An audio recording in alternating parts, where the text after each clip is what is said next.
When you purchase the Airline Quick Turn LC fitting, you need to purchase two part number. One is this 50675966 and another one is 5500-1188. Okay.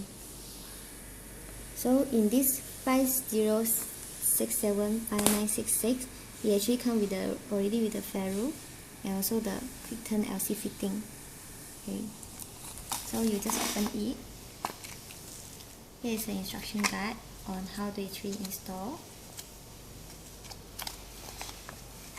Okay, this is the manual on how to change the capillary and also how to actually make the connections. And now I'm going to teach you how to actually install the capillary tubing to the fitting. Okay, what you want to do, you just take it out this ferrule. Then after that, you should push the capillary into the fitting. You can feel like already cannot take it out. Then after that, you put a ferrule inside.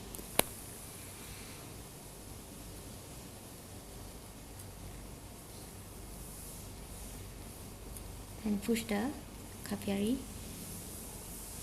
tubing into the fitting. That's all.